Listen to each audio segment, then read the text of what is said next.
An American admiral launched an almost perfect carrier attack on Pearl Harbor during an exercise in 1932, but the military failed to learn its lesson, allowing the Japanese to launch almost exactly the same attack 9 years later. Rear Admiral Harry E. Yarnell was an early proponent of aircraft carriers, but his displays of air power were discounted by most of the Admiralty. The aircraft had only been invented 30 years earlier in 1903, but almost immediately, the military started to look at how to use the technology in combat. Now, different military branches from different nations moved at different speeds, and many navies considered planes an observation platform and nothing more. In World War I, pilots bombed enemy targets by throwing munitions from their planes. But aerial bombing was still considered a stunt by many, and the US Navy brass was convinced that airplanes were not a threat to their capital ships. Between the wars, aviation pioneers tried to get the Navy and Army to understand how important aircraft would be in the next war. Army General William "Billy" Mitchell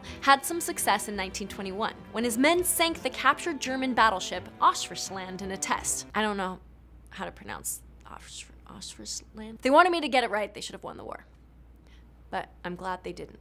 Correcto. 11 years later, Yarnell was given command of the attacking force in an annual exercise to test the US defenses at Pearl Harbor, Hawaii. The defenders were certain that he, like all of his predecessors, would launch his attack using his battleships and cruisers. Instead, he turned to his carriers. Yarnell ordered his cruisers to remain near San Diego in complete radio silence, while his two carriers, the USS Lexington and USS Saratoga, proceeded to Pearl Harbor with 3 destroyer escorts inside a massive rainstorm that hid them from the enemy observers and radar. On the morning of Sunday, February 7th, 1932, the attacking fleet was in position and Battleship Row was essentially asleep, just like December 7th, 1941. And, except for Japan's use of modified torpedoes and the size of the respective fleets, the attacks were nearly mirrors of one another. The fighters took off first, F-4Bs. They launched strafing runs against the defenders' fighters, barracks, and other assets, keeping them from taking off. Behind them, flights of BM-1 dive bombers dropped flares and bags of flour that simulated bombs, destroying every single battleship and many of the other vessels. Like the Japanese, Yarnell attacked from the northeast. And, like the Japanese, he attacked in the wee hours of a Sunday morning. The referees of the exercise declared Yarnell the clear winner, but later reversed their decision when Pearl Harbor admirals and generals complained that Yarnell acted in an unfair manner. Their complaints included that Sunday morning was an inappropriate time for an attack. Attacking on a Sunday morning?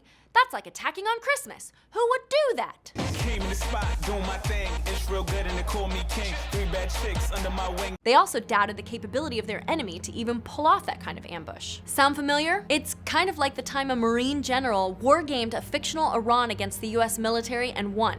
Check out the video about it. The US military tapped Lieutenant General Paul Van Riper to lead the Red opposing forces in the most expensive military exercise in history. Unfortunately for the United States, the Japanese had naval officers at their consulate on Oahu in 1932 who witnessed the exercise and read the press coverage that followed, allowing them to report on it to their superiors almost 10 years before Japan launched its own attack. The bulk of the US military refused to accept the results, and in 1941, average sailors and soldiers paid the price for their hubris. But could the 1941 attack against Pearl Harbor have been prevented anyway? Exhaustive investigations concluded that there were many factors that contributed to the overwhelming defeat that day. The warnings from the past were ignored, intelligence was misread or unshared, assets were spread thin throughout the Atlantic and Pacific theaters. But mostly, the Americans underestimated the Japanese. Just like in 1932. The architect of the attack, Admiral Isoroku Yamamoto, determined that war with America was inevitable and also unwinnable. Therefore, Japan must strike hard enough on the first day to destroy American morale, quote, to such an extent that it could not be recovered, unquote. Their plan was to lead the world in exploiting the lethal capabilities of aircraft carriers. For 11 months, they prepared in secret.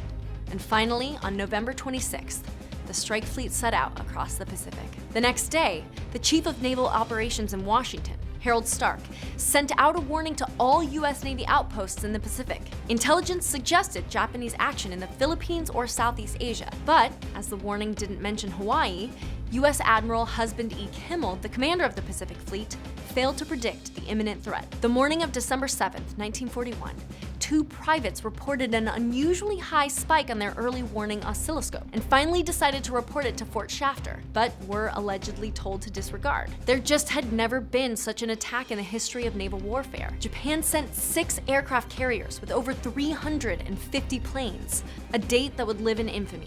19 US ships and over 300 aircraft were damaged or destroyed. 2,403 Americans were killed, and another 1,178 wounded. It would be nearly 4 years of brutal war until Japan finally surrendered.